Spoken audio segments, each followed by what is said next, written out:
Welcome, ladies and gentlemen. May I have your attention, please? Thank you. Today we're going to develop our final shortcut rules. We'll be developing our rules for inverse trig functions, and that will round out all of our derivative shortcut rules. From now on, we'll be able to differentiate any category of function or function family by the application of our derivative shortcut rules. So we won't have to worry about applying our limit definition, our x approaches c definition, or our h approaches 0 definition. We'll have all the shortcut rules, and now it'll just be focusing on deciding which rules are appropriate to apply based on the given function. So let's go ahead and take a look at our Bellwork today. Raise your hand if you didn't get a red mark for the 28th. Then let's go ahead and differentiate an expression. If y is given by 3 cosecant of 4x, I know I can combine our constant multiple rule with the chain rule. A chain rule now that includes an overall function cosecant, for which we do have a derivative rule that we developed last time, and an inner function of 4x. So let's go ahead and practice differentiating. We've got constant multiplier 3. What does cosecant differentiate to? So what does cosecant differentiate to? Jake? Negative cosecant. Absolutely. So this overall function cosecant of 4x is going to differentiate to cosecant of 4x times cotangent of 4x. That's my derivative of the cosecant function. Good job. Whatever was there remains for my angle. So if it was 4x, then 4x is going to be my angle in each case. But because my angle wasn't just x or theta, but 4x, I still need to multiply by the derivative of that angle. So the derivative of my inner function, 4x, is just 4. And that's why we spit out that final 4 in accordance with the chain rule. Does everybody see it? Let's group it together. Negative 3 times 4 is negative 12. Cosecant 4x, cotangent 4x.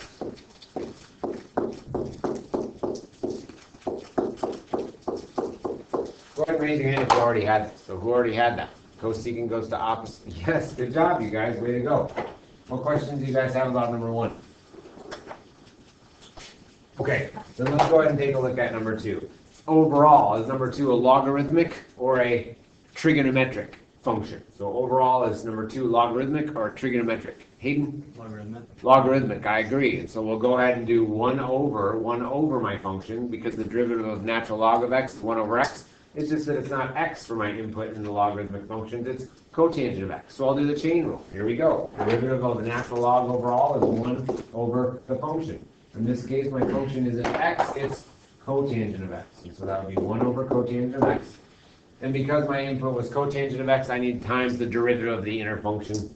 The derivative of cotangent x is now what we need here. So everybody think back or look on your rule sheet. What's the derivative of cotangent of x? What's the derivative of cotangent of x? Anna? Negative cosecant squared.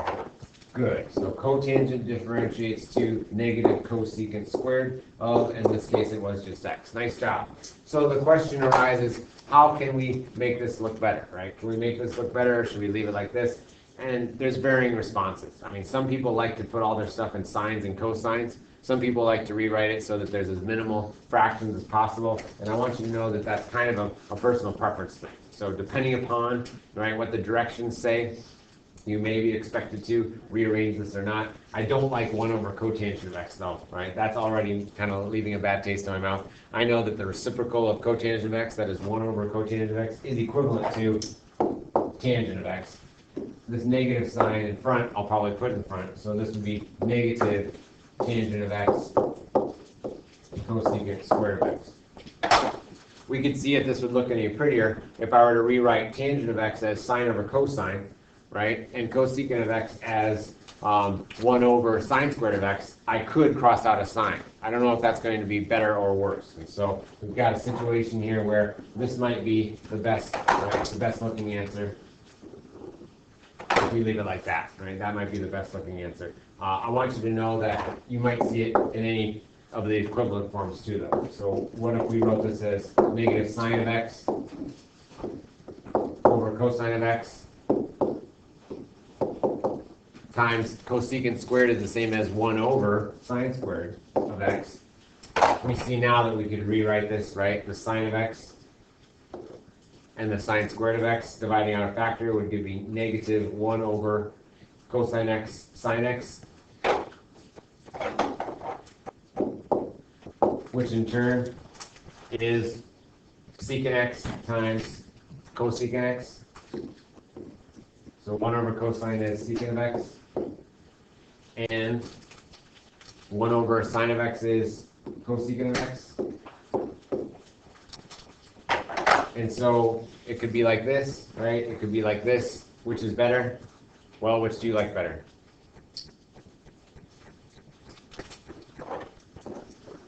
I'll go ahead and box both of them. Box both of them, right? So that's okay. This one has reduced power, so that's probably better. It's probably better if they had to pick. Question about number 2? All right. Right now at this stage, what I'm caring most about is that you're able to apply the rule properly based on what the overall function is. Let's take a look at 3.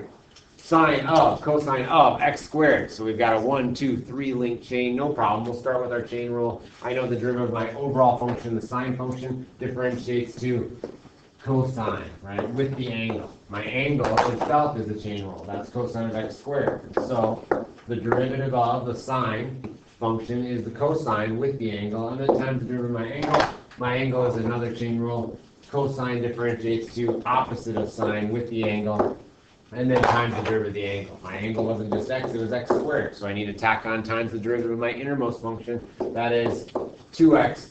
Put it all together, we get negative 2x sine of x squared cosine of x squared. What?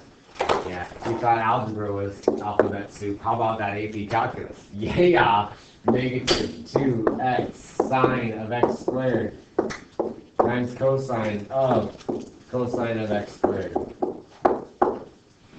How do you do? Raise your hand if you got number 3. You got it? Yes, that's great. You guys are doing very well with the chain rule. I'm pleased with your progress. That's good news. That's good news, particularly as we begin our investigation of antiderivatives. And so we have to know, right, our derivative rules, our derivative shortcut rules, in order to be able to go backwards. That is, find antiderivatives. And that's going to be the subject of the majority of Unit 5, but some preview here in Unit 4. All right, let's go ahead and see which overall rule is going on in number 4. What's different between number 3 and number 4? Go ahead and tell, in terms of our application of rules, go ahead and tell the class what I'm calling them. So how are number 3 and number 4 conceptually different, even though they have the exact same functions in them? I mean, how are those different? Kobe? Number 3 is a chain rule, and number 4 is a product rule. Absolutely, excellent. So in number 3, we've got a chain rule, right, where we've got an overall function, inner functions, right, and then the chain rule. Number 4 is a product rule because x appears in more than one time in 2 separate functions. So here we've got a candidate for product rule. You guys see the difference? Let's do it. The derivative of a product of 2 functions, is given by the derivative of the first, sine differentiates to cosine of x, times the second. The second was cosine of x squared, plus the first function as is, that was sine of x, times the derivative of the second function. The derivative of the second function will result in an application of the chain rule, because it's not just cosine of x, it's cosine of x squared. So we need the derivative of cosine of x, which is negative sine of, in this case, it's not x, it's x squared.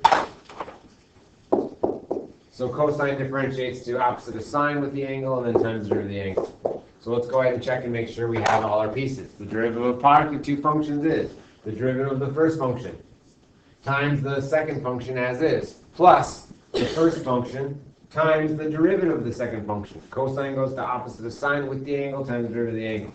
So how can we make this look prettier? Well, I see it, that's a times, that's not a negative. This, however, is a negative, and so this is going to become a subtraction.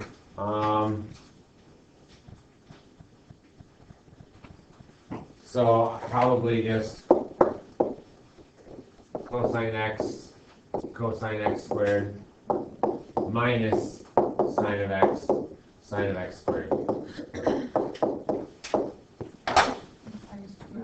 Oh, sorry, that would go right here, wouldn't it, in front?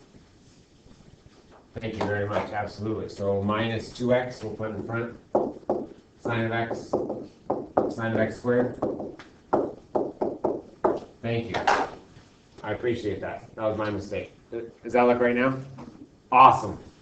Great. Okay, so we're wanting to go number 5, right, involves secant of 2 minus tangent 5t, so be ready. is this overall, right? Is this overall a trig function, a tangent function, or a linear function? So it's my overall function I'm going to be working with here. Nikki? Overall trig, right? Which trig? Is it the secant or the tangent for my overall? Yeah, overall secant. So we're going to start out with my derivative of a secant function, and then the inside will involve application of, right, chain rule with tangent and linear. So here we go. Secant differentiates to what from our derivative rules yesterday? So what does secant of x differentiate to? Paige? Secant x and tangent x. Absolutely. And so this wasn't secant x, so it's not going to differentiate to secant x tangent x, but it was secant of an angle, so it'll differentiate to secant of angle times tangent of angle. So let's do that first. So secant of angle times tangent of angle. It's just that my angle wasn't just x, it was 2 minus tangent 5t.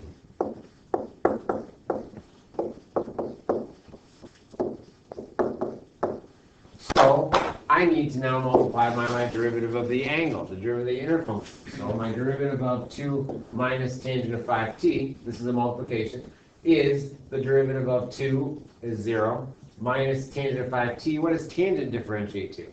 Well, tangent differentiates to secant squared. So the derivative of tangent of theta would be secant squared theta, but I did have a negative in front, and my input wasn't just x, it was 5t. So we need times a negative secant squared of angle.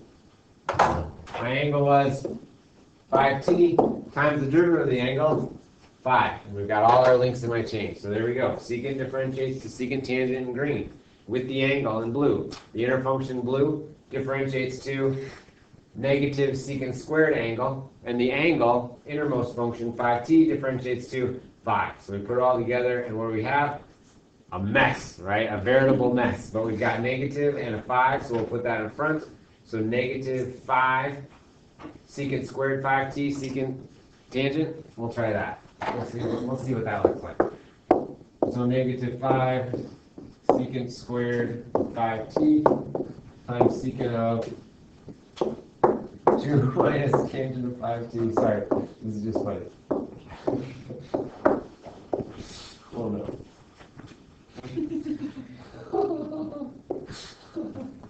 Sorry. Why is this funny to me? It is funny to me. We're gonna make it work. Oh, what did I do? Did I hit that? No. Hit that? What did I do? Anybody know what button I hit? Or make it smaller again. Is that? Doesn't look good. Nope. Doesn't look good. Hey. There we go. We're okay? Okay. And we need to finish out with my angle input, which was 2 minus tangent of 5t.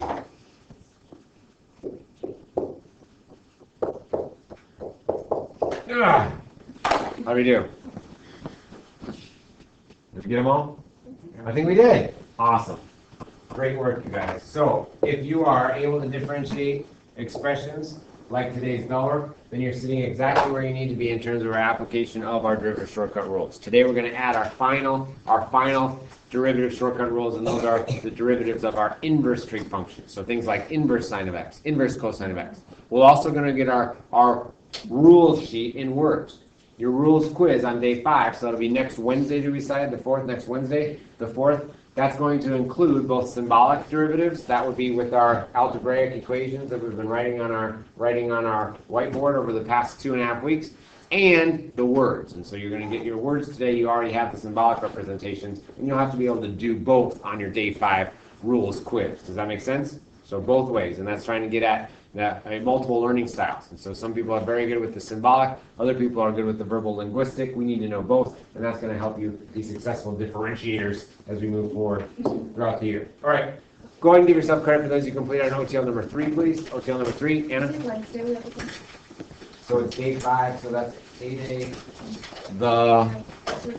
It's day 3. Yep. Today is day 3, the 28th. Day 4, Monday the 2nd. Day 5 is Wednesday the 4th, 8A.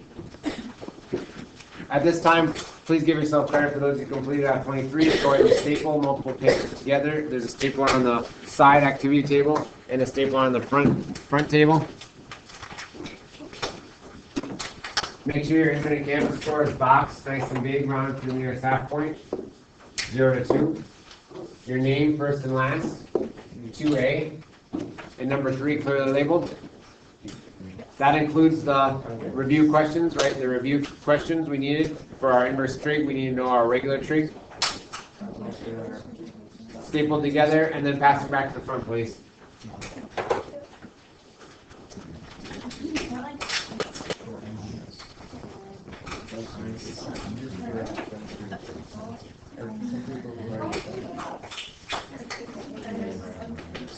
Yeah.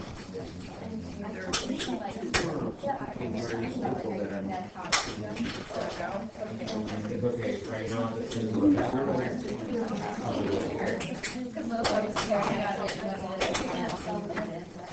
Pasta memos, por favor. So I said the review questions staple. Good job. Good job.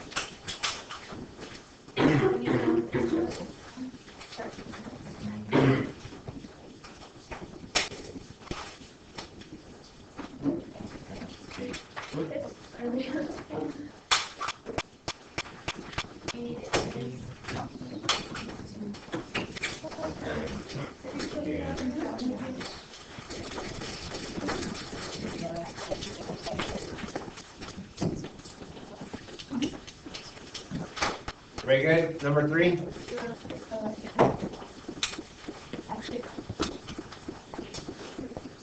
Thank you, ladies and gentlemen. Okay. So we're going to go ahead and begin with some mental math as our warm-up. Okay, so I want everybody to think back now to our trig exact values, right, that you guys know and love. We're going to go ahead and do some mental math to get warmed up. I want everybody to think of the value of, the exact value of the sine of 30 degrees. So this is a blast from the past all the way back in FST, but then again in pre-calc, and especially in FST / pre-calc. So let's think sine of 30 degrees. Be ready to share with the class when I call on you. Evie? 1/2. 1/2 is correct. 1/2. 1/2. Everybody think. What's the cosine of negative 90 degrees? The cosine of negative 90 degrees. Everybody think and be ready. And go ahead and share with the class when I call on you. Got it? Got it in your head? Riley? 0. 0 is correct. That would be the x-coordinate. The x-coordinate of the point that results after a rotation in the negative direction 90 degrees. That would be even with the origin, so 0. Good job. Sine of 120 degrees, exact value. Everybody think. How's that going to look? Exact value. Everybody think and be ready to share.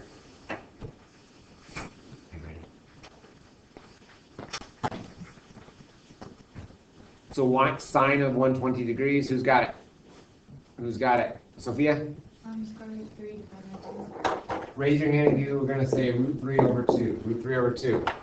Nice job. Good work. Okay. Everybody think then, let's reframe the question now to be an inverse sine question. So we're not doing a straight up sine or cosine evaluation, but rather asking ourselves the question, what angle has a value of sine that is the input? In this case, 1/2. Everybody be ready. So what's our inverse sine of? Inverse sine of 1/2. Brandon? The inverse sine of 1/2 would be 30 degrees or 150 degrees plus, oh, you're just talking about like the sine inverse function. Absolutely, and so that's a good point because we don't want all of the angles that produce a value of sine of 1/2. How many angles would that be? A lot, an infinite number of angles. And so the point of this warm-up is that we must restrict our domain when dealing with the inverse sine or inverse cosine or inverse tangent, any of our inverse trig functions, so that we're dealing with a specific domain of values so that we have a function. So that's going to generate our graphs in our next segment. So lastly, the inverse sine of root 3 over 2, right? Is that going to be the 120? No, what's that going to have to be, Jake? 60. 60 degrees. Excellent. Because the sine of 60 degrees is root 3 over 2. Yes, the sine of, right, the sine of 120 degrees is root 3 over 2, but we must restrict our domain and range when dealing with our inverse trig functions. All right, let's go ahead and generate our graph of inverse sine of x by recalling our our parent function, sine of x. Everybody on your note sheet, let's go ahead and label our axes. Let's go ahead and label our axes. And let's go to 2 pi. So let's go ahead and go from, each tick mark will make pi over 2 units.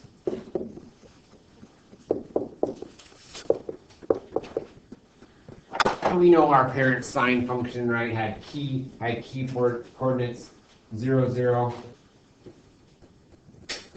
I went by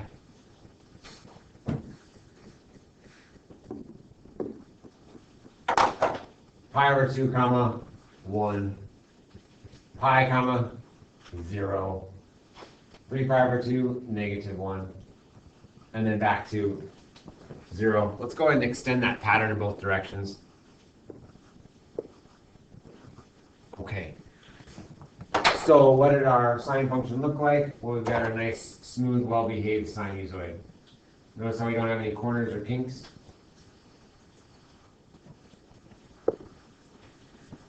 Does our original sine function in red, right, pass the vertical line test? Does it pass the vertical line test? Paul? Yeah. Is it a function? Yes. Yes. Does my original sine of x in red pass the horizontal line test? Evie? Yeah. The horizontal line test? Horizontal. Right, does it pass the horizontal line test? No, it fails it miserably, right? I can hold my horizontal line anywhere between the y values negative 1 and 1, and that horizontal line will pass the original, right? Will cut through the original's graph an infinite number of times. So, is the inverse of my original sine of x a function? No. If I were to invert that original red graph, right, it would not be a function. Because the original fails the horizontal line test, its inverse would not be a function, it would fail the vertical line test. So what do we have to do to generate the inverse sine function? Y equals inverse sine of x.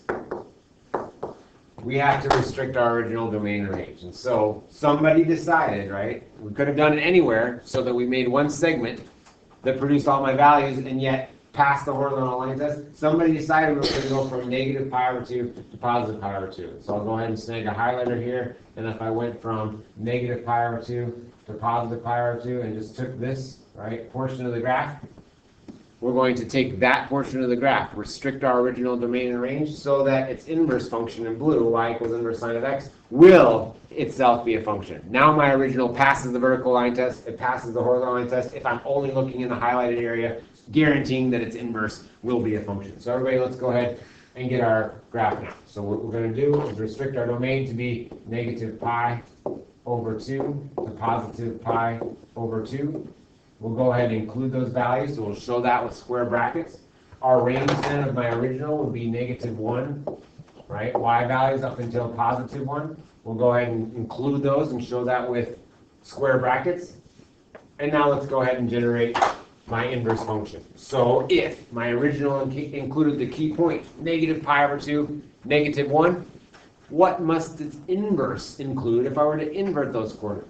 So here's my negative pi over 2, negative 1. What must that correspond to on the inverse graph? Meg? Negative 1 pi over 2. Negative 1 pi over 2. Excellent. So let's go ahead and do that.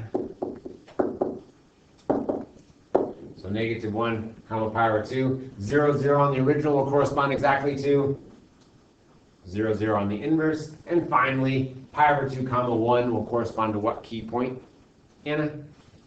1 negative pi over 2. So just one sec. So negative pi over 2, oh, I'm sorry, negative 1, negative pi over 2 will correspond to negative 1. There we go. Scooch it. There we go. I think I have it worked out. So the key point, I misspoke when I said that. Negative pi over 2 comma negative 1 will correspond exactly to negative 1 comma negative pi over 2. 0, 0 will correspond exactly to, well, 0, 0. And then Anna, I'm sorry, pi over 2 comma 1 will correspond to what? 1 pi over 2. Absolutely right. if we continue choosing points in this way, we could construct a graph of y equals inverse of sine of x in blue. And it's important to note that as we level off from our horizontal tangents there, the inverse behavior will be coming out of vertical tangents and going into a vertical tangent. And so the curvature will look like that, and you could verify that if you continue to choose more and more values, right, throughout our restricted domain and range. So there's our parent inverse sine of x function. We know that we can switch these. If an inverse function, right, includes the collection of points with inverted coordinates of my original, so too then would my domain and range be inverted. The original collection of all x values corresponds exactly to the collection of all output y values. So my range, negative pi over 2 to positive pi over 2, inclusive. My new domain, negative 1 to 1, inclusive.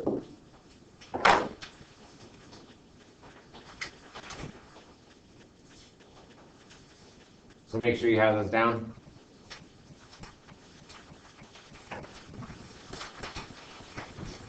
Let's do the same and generate. Sorry, you're looking for today's no shoes right there. Brandon, you can sing when you come in. Let's take a look at our parent function y equals cosine of x. And now that we've done one in its entirety, we'll go a little bit more quickly just to remind you about your pre-calculus inverse trig function behavior. So here we go. Let's go ahead and do, again, negative 2 pi all the way to 2 pi. We'll go negative 1 to 1. And let's go ahead and get our cosine graph now. So I know that my cosine function has key points 0, 1, pi over 2, 0, pi, negative 1, 3 pi over 2, 0, and then back up to 2 pi, 1. Let's extend that pattern in the negative direction, please.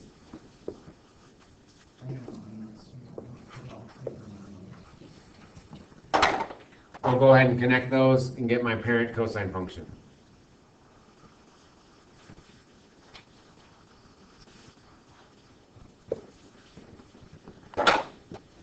As we look at our original cosine function in red, does my original currently pass the horizontal line test? Marissa? No. No, it fails it miserably anywhere in between y equals negative 1 and positive 1. Therefore, the inverse of this original, right, would not be a function.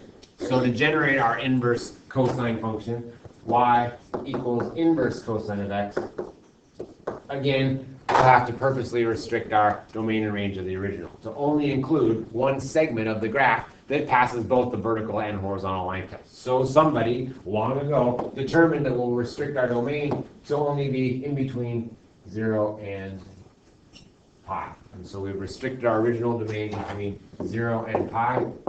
Those are included, so we'll show that with square brackets. My corresponding output y values all fall in between y equals negative 1 and positive 1. So you guessed it, to take that restricted domain range portion of our original cosine graph and create the inverse cosine function, we can invert the domain and range.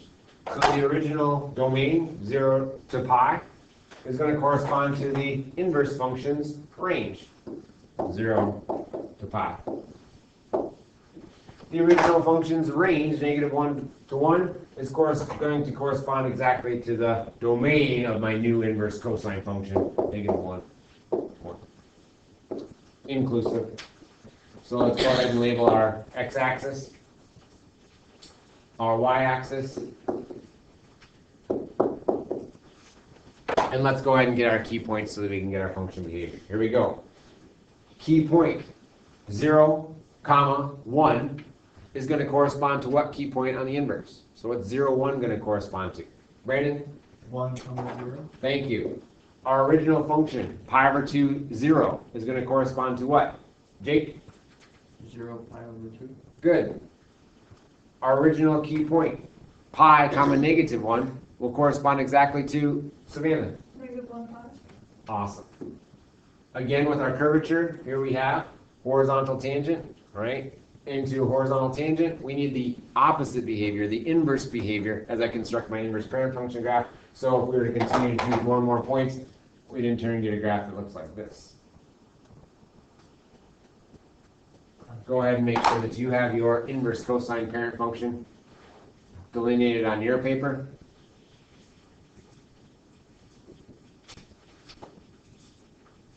Also note your domain restrictions, right? You'll need to know your domain restrictions. So inverse sine came from restricting sine's domain from negative pi over 2 to positive pi over 2. Our inverse cosine function came from restricting our original cosine function's domain from 0 to pi. One to go, and the good news is that our restriction is going to be the same. So for our next one, and the last one that we'll be doing today together, our tangent function, right? Our tangent function, let's go ahead and recall our key points. I'm going to go pi, 2 pi, negative pi, negative 2 pi. So every tick mark will say is pi over 2 units. And we know our tangent function, right, looks a lot different than sine and cosine. Whereas sine and cosine have domain all real inputs x. The tangent function has problems because of its quotient identity. Sine of x over cosine of x. Every time we have a cosine value that equals 0, we've got a vertical asymptote. So where does our cosine function have zeros? Pi over 2, 3 pi over 2, negative pi over 2, negative 3 pi over 2. Every pi over 2 plus or minus n pi is going to result in another asymptote. So we need to show that on our original original tangent graph. So pi over 2, 3 pi over 2, negative pi over 2, negative 3 pi over 2, plus or minus n pi forever in both directions. My tangent function, again, which is given by sine over cosine, has asymptotes whenever its denominator cosine of x is equal to 0, and zeros whenever my numerator sine of x is equal to 0. So where does sine of x have zeros? 0, pi, 2 pi, plus or minus n pi. Let's add those to our graphs, please. So we've got zeros at 0, 0, pi, 2 pi, negative pi, negative 2 pi, forever on and on. And then we've got what looks to be that cubic kind of behavior, the disco down up, right? It's not the same as a cubic function. It's not a power function, but it's kind of got that down up. It doesn't level off the same way a cubic function does. In fact, its slope here is actually just 1. So we've got our little cubic swoops, snake-like swoops.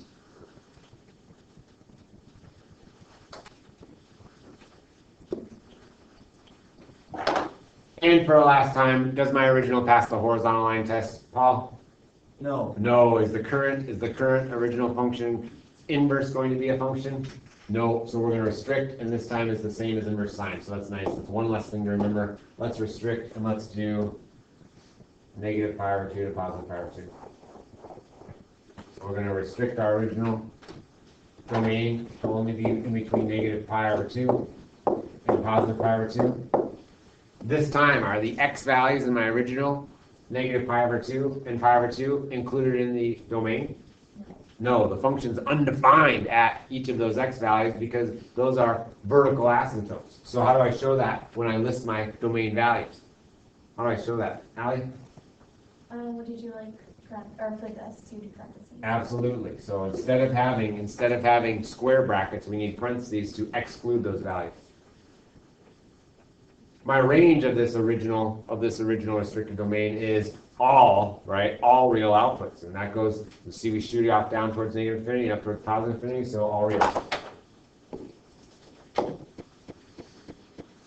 So when we generate our inverse tangent parent function, we'll now go ahead and invert our original set of domain range values. Now the domain of inverse tangent is all real.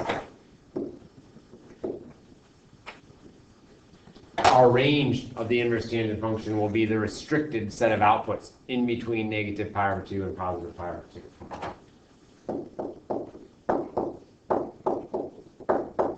Will I include these values? No. So we need to show that then with our parentheses. Nice job.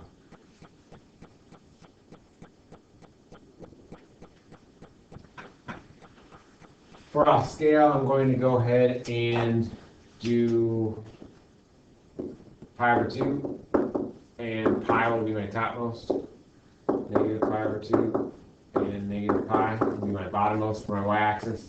Because my x values incorporate all reals for my inverse tangent function, I won't label that. I'll just leave it like this for now until I decide on a key point. So I know my tangent function. Is there a convenient tangent value I know for my unit circle? Is there a convenient tangent value I know from a unit circle? 45. 45 degrees? Good. Will correspond to what radian measure since we're in radians? Yeah, pi over 4. So the tangent of pi over 4 is what? 1. So let's suppose my original graph includes pi over 4 comma 1. That would correspond exactly to 1 comma pi over 4. So let's go ahead and do that. We'll do 1 comma pi over 4. And if tangent of negative pi over 4 then is negative 1, then that must correspond exactly to negative 1 comma negative pi over 4. Vertical asymptote at x equals pi over 2 will correspond exactly to a horizontal asymptote. A horizontal asymptote at y equals pi over 2 on my inverse function. A vertical asymptote at x equals negative pi over 2 will correspond exactly to a horizontal asymptote at y equals negative pi over 2. Go ahead and add those into your graph. And we'll extend our behavior to include that change in curvature right there, slope of 1, and leveling off behavior. Notice how my inverse tangent function continues on forever in both directions. My y value outputs on the inverse tangent function will get closer and closer and closer to y equals pi over 2, but we'll never attain it. Okay, we'll never attain it. Just like our vertical asymptotic behavior in the original. Check and make sure you have your domain restrictions. And so my inverse sine and inverse tangent both result from restricting the originals and inputs negative pi over 2 to positive pi over 2.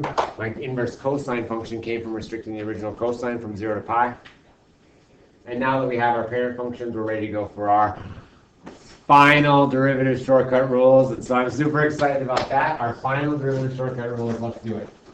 And that's worth the balloons. Too bad our recording USBs and we can't hear the balloons. Let's go ahead and generate our final ones. We're going to do 3 together, and we're going to take the other ones, just by applying a negative, and we'll get your final 6. Then we'll have a chance to do some practice applying our derivative shortcut rules.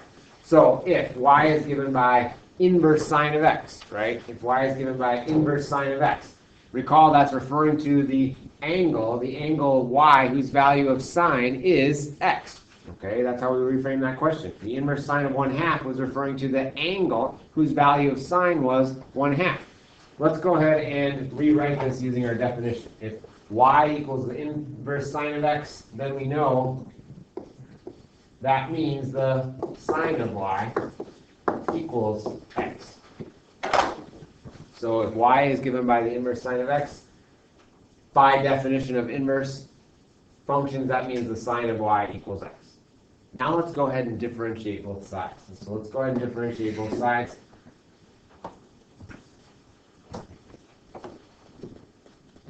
We'll clone that bad boy and differentiate both sides with respect to x. So the derivative with respect to x, the derivative with respect to x.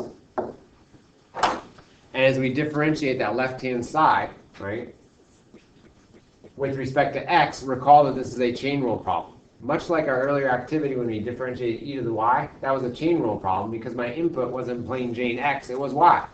Such is the case with sine of y. My input isn't plain Jane x, it's y, which itself is a function of x. So here we go. The derivative with respect to x of a composition of functions is the derivative of the overall. What does sine differentiate to? Hayden? Cosine.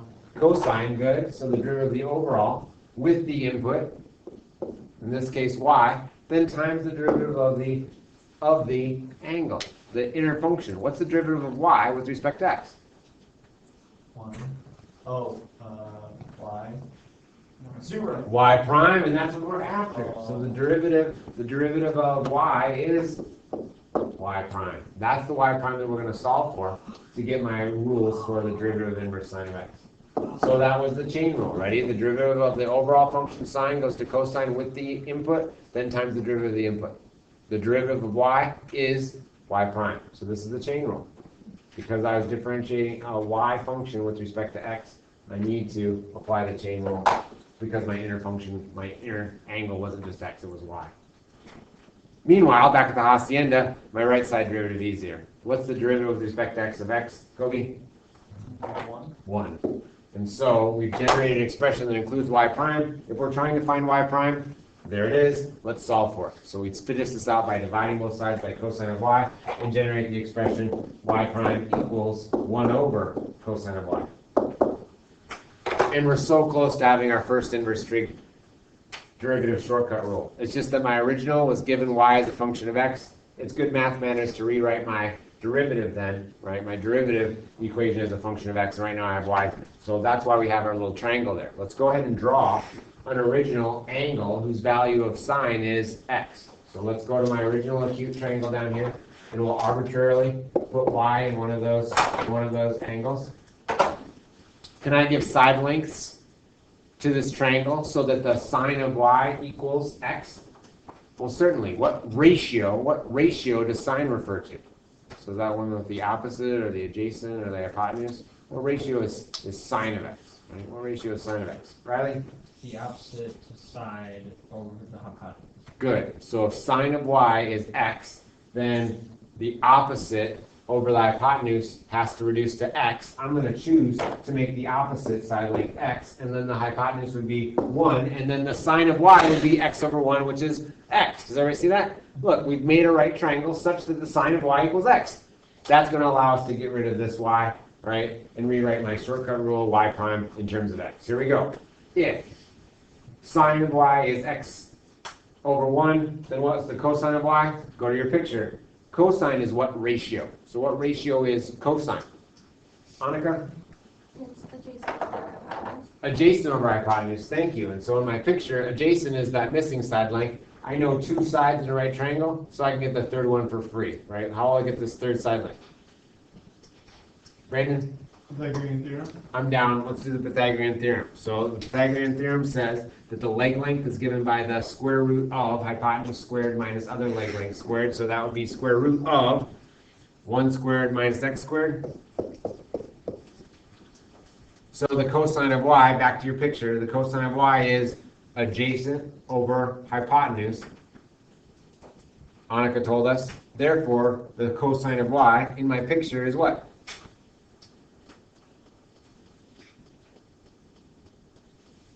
What's my cosine of y? Jake?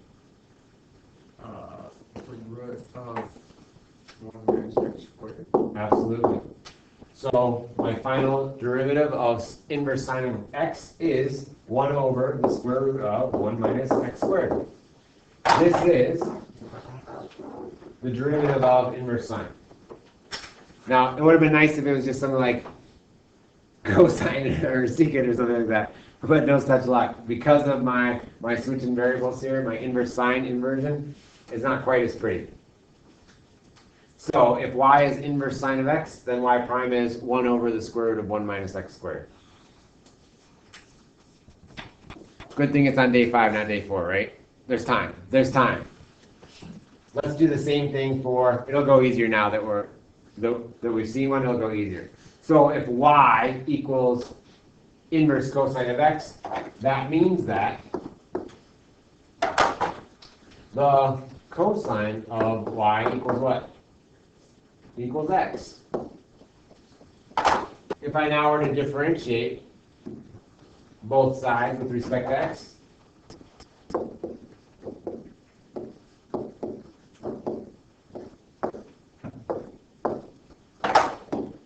I would apply the chain rule because my inner function isn't just x, it's y, itself a function of x. I must apply the chain, no problem. What's the derivative of cosine? What does cosine differentiate to? Preston? Negative sine. Good. So opposite of sine with the angle, then times the derivative of the angle. My angle was an x, it was y, so I need to multiply by the derivative of my angle. What's the derivative of y? Y prime. There's our y prime that we need to find. There's our y prime that we'll be solving for.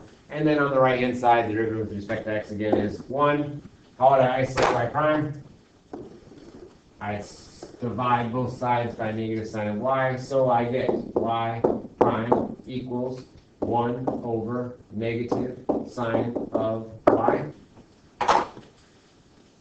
And because my original function was given y in terms of x, I need to make y prime in terms of x, and right now it has y's in it. No problem. We've got our cute little triangle right there. A cute angle, triangle, cute triangle. Yes, it is cute. Thank you, thank you. So let's go ahead and label an arbitrary acute angle y and force the value of cosine of y to equal x. So Annika told us earlier that the ratio adjacent over hypotenuse is cosine. Therefore, the cosine of y in my picture, right, must reduce to x. So where should I put my x and where should I put my 1? Brandon? One should go in the hypotenuse while the x goes in the adjacent side to y. I'm with you. So let's go ahead and do x on that bottom leg length and 1 in the hypotenuse. Isn't the cosine of y then equal to x? Awesome, let's do it. I just need this so that I can replace sine of y. So let's look at our triangle. Sine of y is what ratio, right? Sine of y is what ratio? Marissa?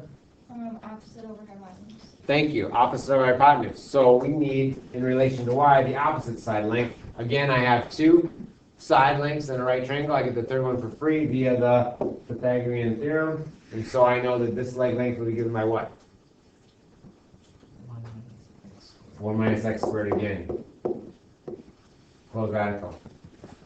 So that's going to go in for sine of y would be square root of 1 minus x squared over 1, which in turn is equivalent to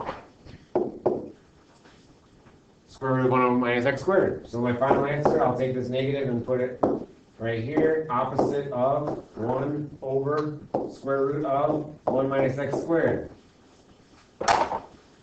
That's very close to our inverse sine derivative. How do they differ? Interesting. That's very close to our sine and cosine rules, right? The derivative of tangent goes to secant squared. The derivative of cotangent goes to opposite of cosecant squared. And so we've got this negative thing showing up with my co-functions that does hold true in our inverse trig functions as well. So that's one less thing to memorize. Debbie? It should be y prime, right? Yes, y prime. Whole time. Thank you. This should be y prime. That's what we're generating. We're generating y prime. We're generating y prime here for our shortcut rules. Thank you, Abby. Good job. So far we've got the derivative of inverse sine of x is 1 over the square root of 1 minus x squared. The derivative of inverse cosine of x is given by opposite of 1 over square root of 1 minus x squared. It's now your turn with your partner to generate the derivative of inverse tangent of x. Start at the original, rewrite with x and y. Rewrite with x and y. Use the chain rule. Solve for y prime, and then use your triangle to substitute back in so that your derivative y prime is solely in terms of x.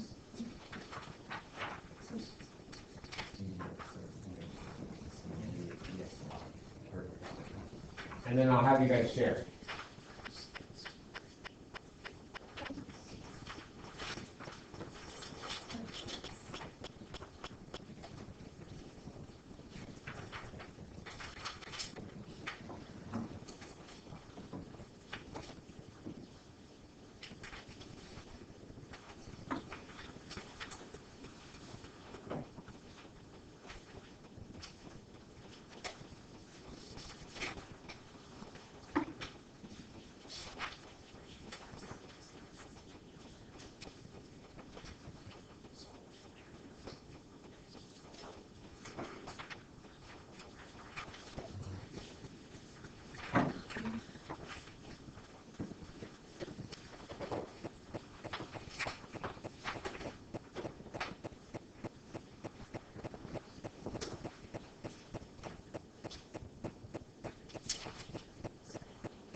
Trying to get your y.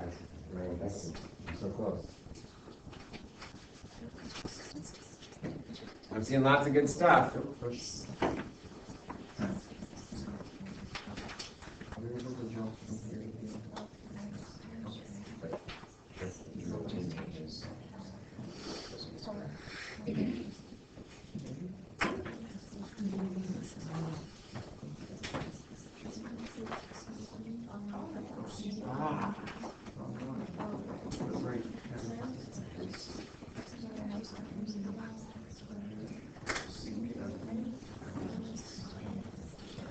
You guys are doing a great job. I'm gonna go ahead and fill in some of it so you can do a checkpoint along the way and make sure you're in the same spot.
So do you want it, because this is one. Good, so cosine is what? Cosine is one, cosine, so if you want over, one over.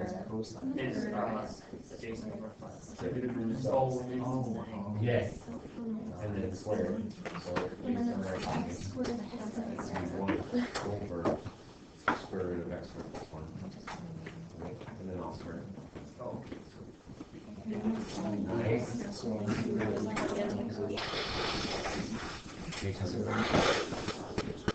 Close, it's close.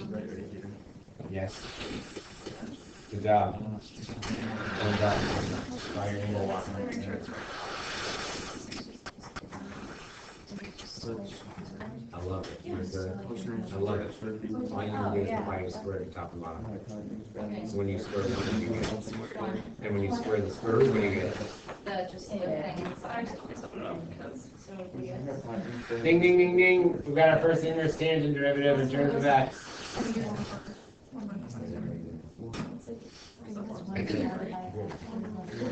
Yeah. I actually got so bitter, I just did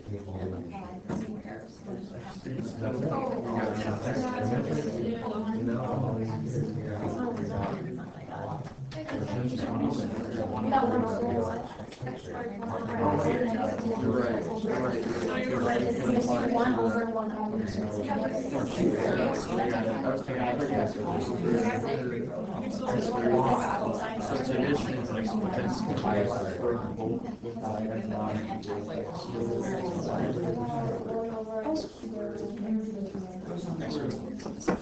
Yeah, square root of x squared.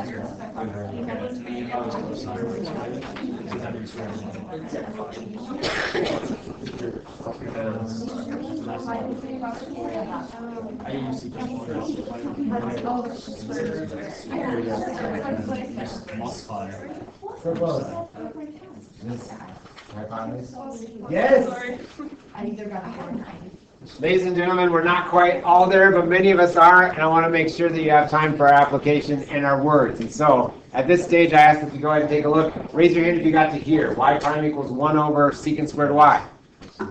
Keep your hand up if you know the reciprocal identity for secant.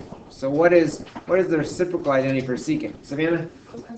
Good. And so we could rewrite this 1 over secant squared as cosine of squared y. So 1 over secant squared y is cosine squared y. That's just so I can recognize my ratio more easily. So let's take a look at my triangle. If the tangent of y is x, then the tangent of y is x over 1. So opposite over adjacent is x over 1. Now I want cosine of y so that I can take that ratio and square it and get rid of y's and have only x's. Go to your triangle. Cosine is what ratio? Cosine is what ratio? Emily?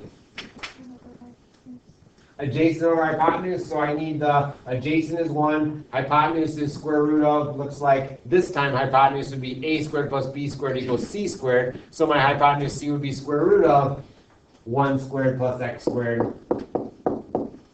right? So my hypotenuse length would be 1 squared plus x squared, which means my value of cosine is 1 over square root of 1 plus x squared. The value of cosine squared would be 1 over square root of x squared plus 1 quantity squared. And I can apply that exponent in my final step. So what's my derivative of inverse tangent of x? Inverse tangent of x, Annika? 1 over 1 plus x squared. Raise your hand if you already had that generated. Who already had that? That's awesome work, you guys. Way to go. So this is our third one and final one that we're going to generate today. Y prime. Heavy. You gotta watch that stuff. Mr. Fritz in the front of the room messing up. So y prime equals, that was our point. We just developed shortcut rules for inverse sine of x, inverse cosine of x, and inverse tangent of x. Let's go ahead and add these to our rule sheet now then. So here we go. Inverse trig rules on your rule sheet. If y equals inverse sine of x, then y prime equals 1 over the square root of 1 minus x squared. If y is given by inverse cosine of x, then y prime equals the opposite of 1 over square root of 1 minus x squared.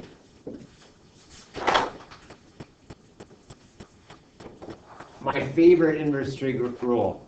If y is given by inverse tangent of x, then y prime is 1 over 1 plus x squared.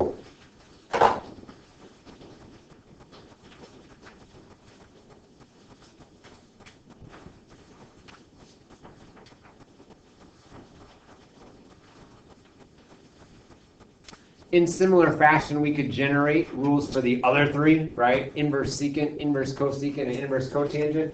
However, in the interest of time, we're going to give them to you at face value. You're welcome to check out the derivations in your book or generate them with your triangles as you see fit. Those are kind of the big three. The first one's inverse sine, inverse cosine, inverse tangent. You can commit the others to memory. Inverse secant of x is going to differentiate to 1 over the absolute value of x, close bars, times the square root of x squared minus 1. So this one's a little bit different. And yet my pattern for cofunctions and the opposite sign still holds true. That is to say the derivative of inverse cosecant is going to be given by the opposite of 1 over absolute value of x times square root of x squared minus 1.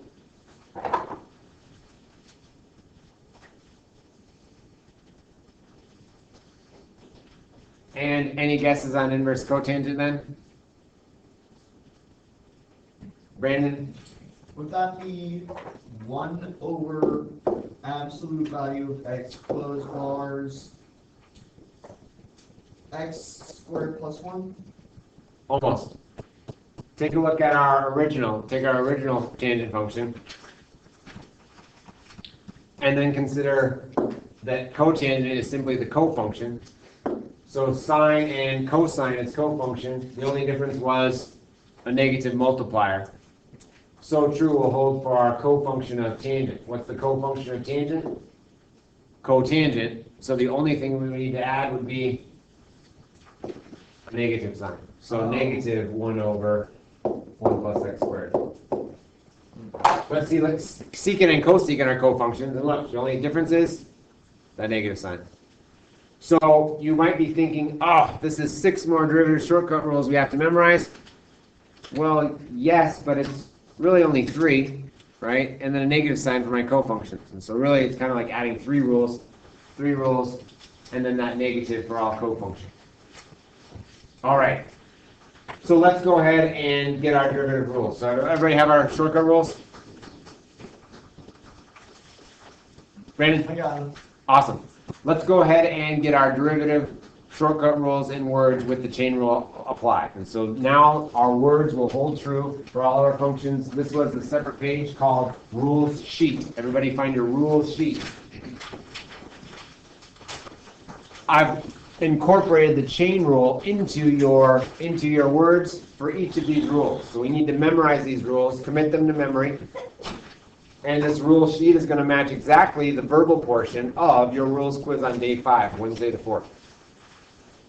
The derivative of a power function of x is the exponent times the base raised to 1 less times the derivative of the base. So we need to make sure that we have these words down for our shortcut rules for a power function. This does include the chain rule.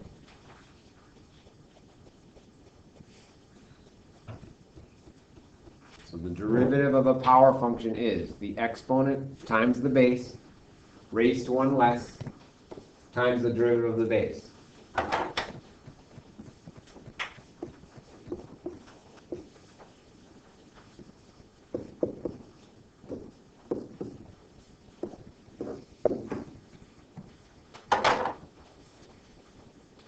An example of my words applied in the context of a real expression would be the derivative of a power function of x is the exponent times the base raised to 1 less times the derivative of the base. The derivative of my base, the inner function sine of x is cosine of x. And that's why the derivative of sine squared x is 2 sine x cosine x.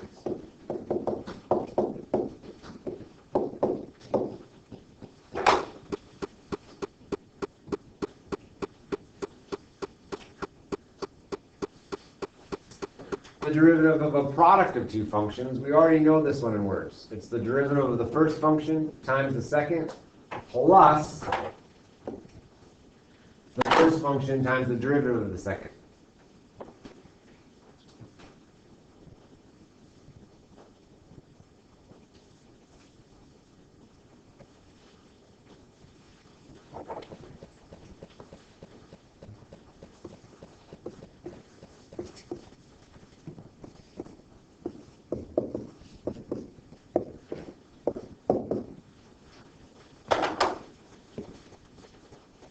So these are the same words that we wrote down in our 4243 activity.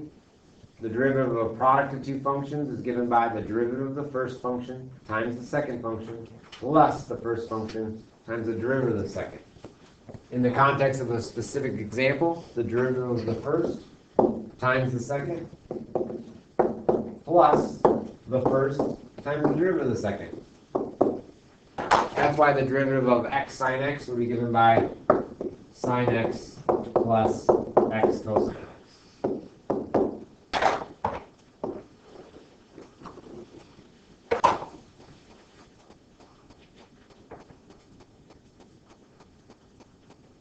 The product rule could or could not include the chain rule within it, as we've seen in our Bellwork examples. The derivative of a quotient of two functions, we also already have words for. We know that to be the derivative of the top times the bottom minus the top times the derivative of the bottom all over the bottom squared. If you prefer to use numerator and denominator, then that would be great. The derivative of the numerator times the denominator minus the numerator times the derivative of the denominator all over the denominator squared. And that's what we wrote our first time around.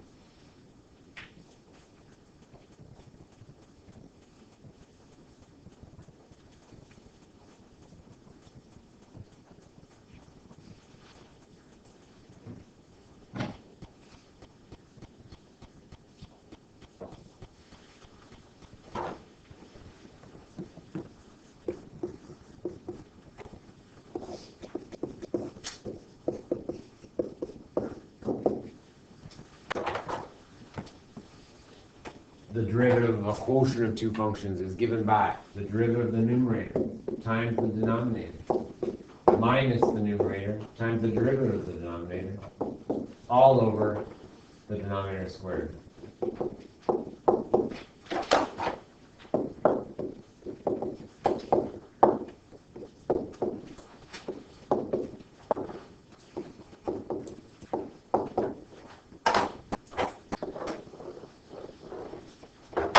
Derivative of the numerator times the denominator minus the numerator times the derivative of the denominator all over the denominator squared. The derivative of a trigonometric function is the derivative of the trig function with the angle, then times the derivative of the angle.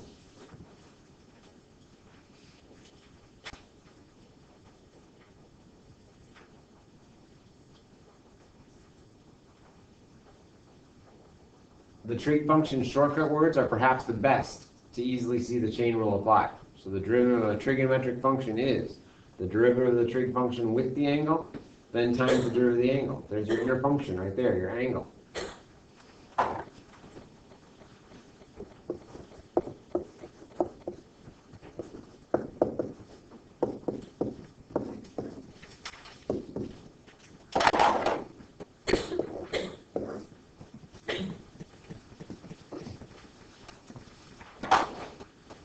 The derivative of a trigonometric function is the derivative of the trig function with the angle. Sine differentiates to cosine with the angle. The angle is x squared, then times the derivative of the angle. That's times the 2x.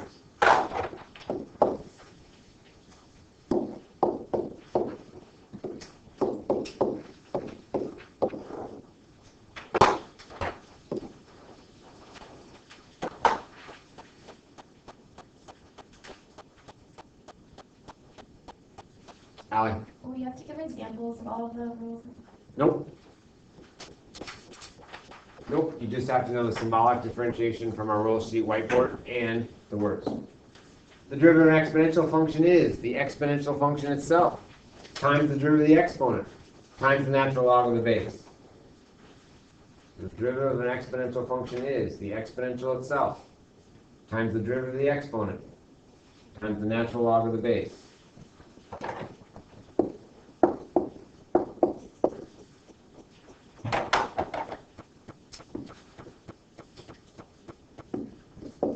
Wait, we're doing 2. We're doing 1 and 2, so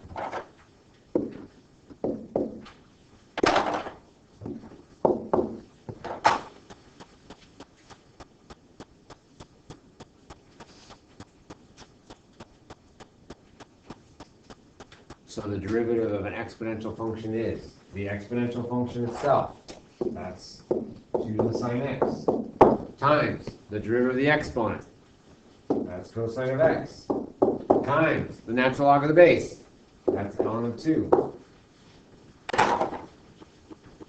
Is there a prettier way to write that? Potato, potato, right? Notice how this still holds true for my most basic exponential function with the transcendental natural number or Euler's number base e. The derivative with respect to x of e to the x with all the parts is the exponential function itself times the derivative of the exponent. What's the derivative of x? 1 times the natural log of the base. What's the natural log of e?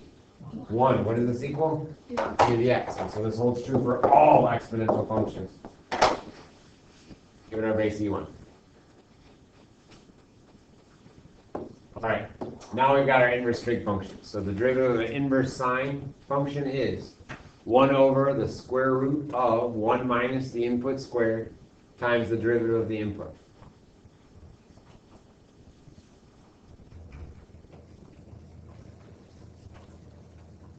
So 1 over the square root of 1 minus the input squared times the derivative of the input. Michaela? Is it okay if you just say x or t or like whatever the It's like 1 over the square root of 1 minus x. instead of input? I don't want you to. And the reason I don't want you to is because these have the chain rule applied. Let me give you a specific example. The derivative with respect to x of the inverse sine of e to the x. Well, the derivative of an inverse sine function over all words is 1 over the square root of 1 minus the input squared. But because my input isn't just x, it's e to the x, I now need to multiply by the derivative of the input. So this will be 1 over square root of 1 minus input squared. In this case, e to the x. Then times the derivative of the input. The derivative of the x is e to the x.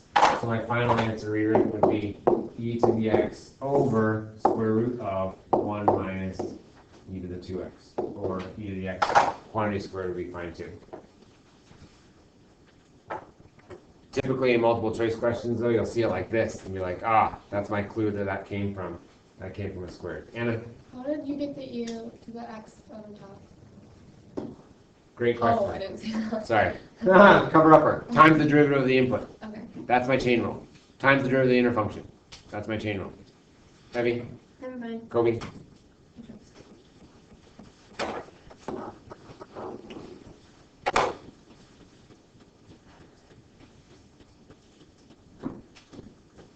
The derivative of an inverse cosine function is the opposite of 1 over the square root of 1 minus the input squared times the derivative of the input. So it's the same rule, but with a opposite, a negative in front.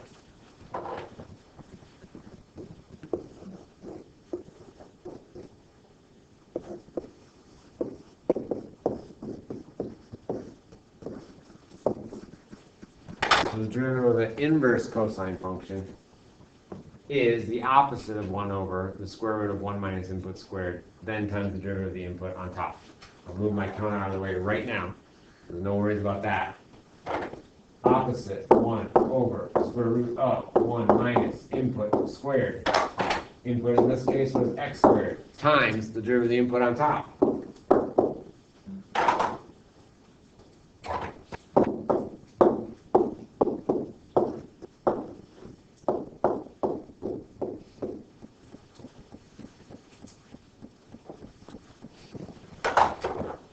Bring it out.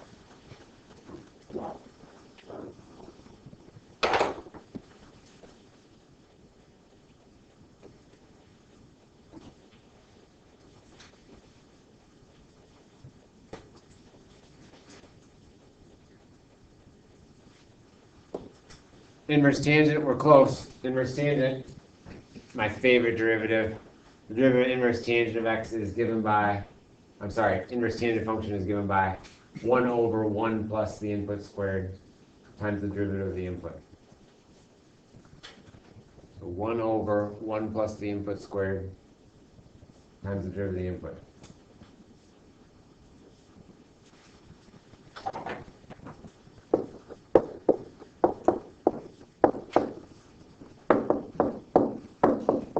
This one always seems to show up.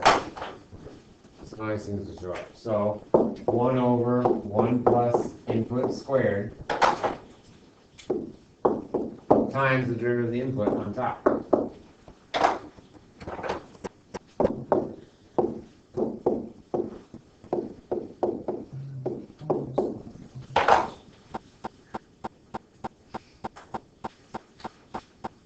And you'll see that as an antiderivative. Okay, I know it. I got a good feeling about it.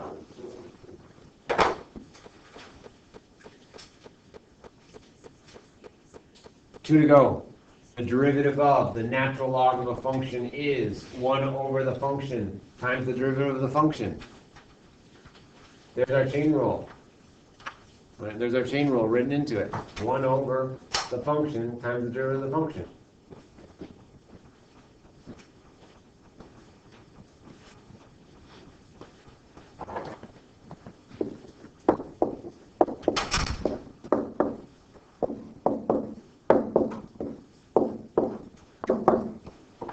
Saw this in somebody's antiderivatives post this week. The derivative of the natural log of a function is 1 over the function times the derivative of the function. 1 over the function times the derivative of the function.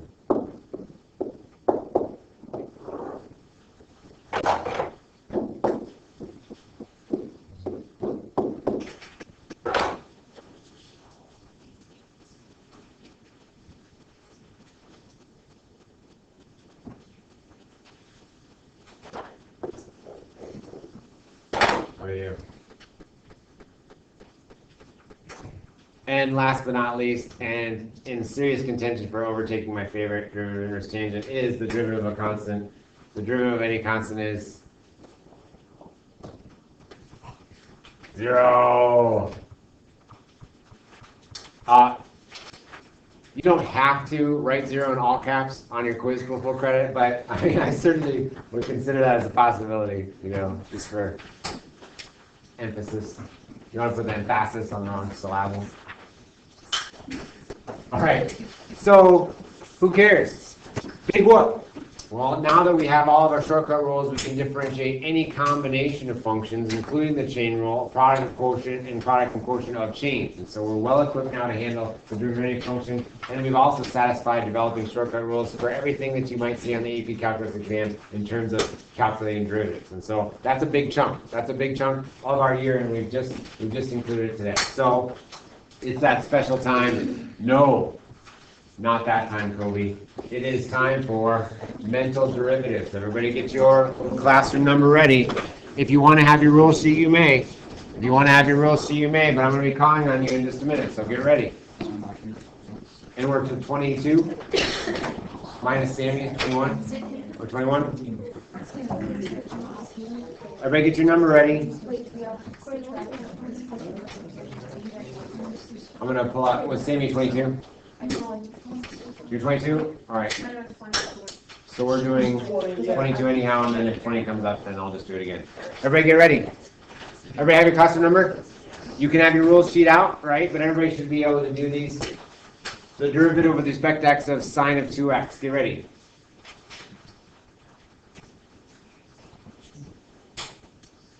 Number one. 2 cosine of 2x. Siri says, you're correct, plus 10. Jack, nice job. Derivative with respect to x of 5x to the 6th. Get ready. I love this game. Number 8. 30x to the 5th. Survey says, you are correct, plus 10. Get ready. Derivative of sine of x squared.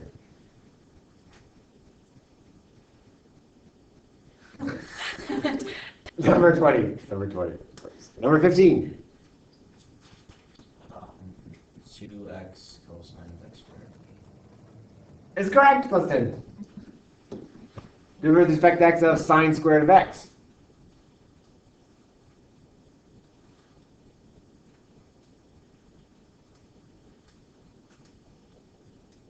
Number 2.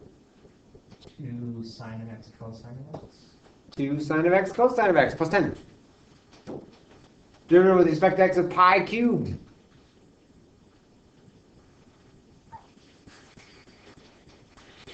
Number 21. 0. Awesome. Not all caps, but still awesome. Derivative with respect to x of ln of 2x plus 1. So ln of 2x plus 1. What would that look like?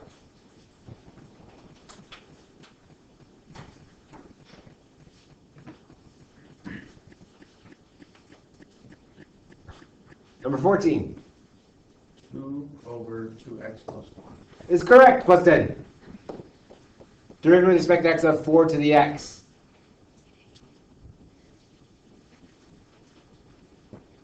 Number 21 again. Natural log of 4 times 4 of x. Is correct, right? Natural log of x, natural log of 4 times 4 to the x, 4 to the x times ln 4 either way. Plus 10 e to the 3x. Get ready.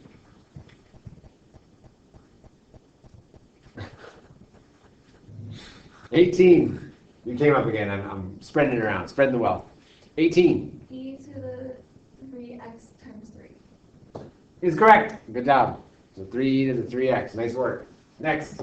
Plus it. Negative 11e to the negative x. What? Negative 11e to the negative x. I feel a wannable field trip coming on. 22. Almost. So e to the x differentiates to e to the x. E to the negative x would kick out a Oh, so this is positive.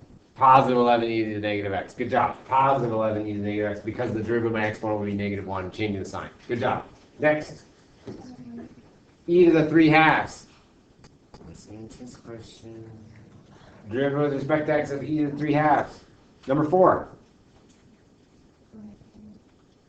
Alcente, number 13. 0. Is correct. Derivative with respect to x of very nice. Sorry, I didn't know we were timing now.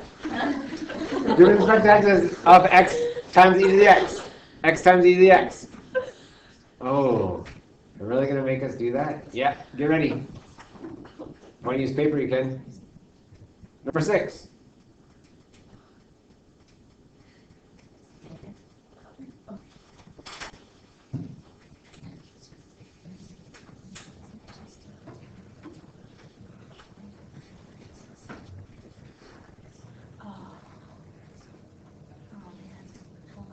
No problem. You can write it down.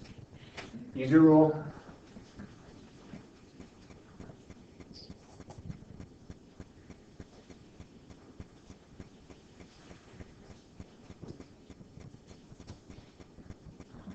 it just like x times bx squared? Almost. So let's do our product words. So the derivative of product of two functions is, ready? Is the derivative of the first, test, help me out. Oh, The derivative of the first is, we're adding. It's either the x plus x times x. good. So we've got our derivative of the first was just the 1 times the second e to the x, plus the first straight up is x times the derivative of the second is still e to the x, so e to the x plus x e to the x. Very nice. Good job. Good job. Because you didn't get a product rule, right? Or did you? Get ready. We can do it. Number 9.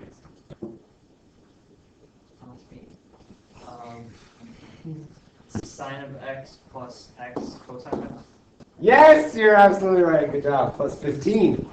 Oh, plus 17. 15. Good job. E to the x over x squared. We can do it. E to the x over x squared. Again. Number 12. E to the x times, no. Oh, yeah. Okay, e to the x times x squared minus e to the x times 2x over x to the 4. You win! Plus 20! Hey! All right. You guys are awesome. So let's go ahead and jot down our final from our note sheet. We've got all the rules. Way to go. Be ready to share when I call on you. If you want to look, you can. In the interest of time, let's make sure we have our closer ready to go. Thank you. I'm going to call on you.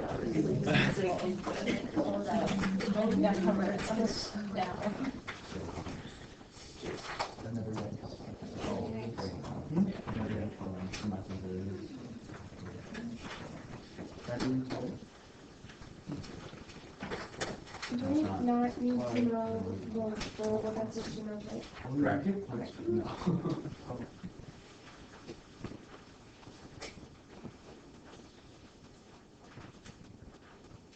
Okay, the derivative with respect to x of inverse tangent of x. What would that look like symbolically? Paul?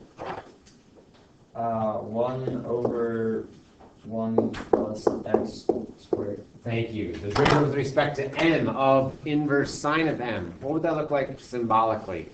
Nikki?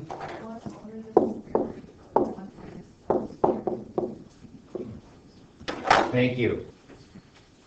The derivative with respect to g of inverse secant of g. We didn't generate that one. Right, we didn't generate that one. We took it as is, but we can do it with variables. What is that going to look like, Annika? 1 over absolute value of g times the square root of g squared minus 1. Awesome. Good job. And lastly, the derivative with respect to L of inverse cosine of L. What's that going to look like? Evie? Negative 1 over square root of 1 minus 10. Awesome. Good job, you guys. This completes our derivative rules. So we're good to go. OTL number 4. Don't forget, day 5, both symbolic and verbal representations for all your words. You don't have to do the words for inverse secant, inverse cosecant, and inverse cotangent, just the big 3 that we generated. Does that make sense? For words. All, your words quiz looks just like your rule sheet. It just says rules quiz instead of rule sheet. Okay? Memorize them, get your flashcards. I'm going to go ahead and pause the recording. Great work today, you guys.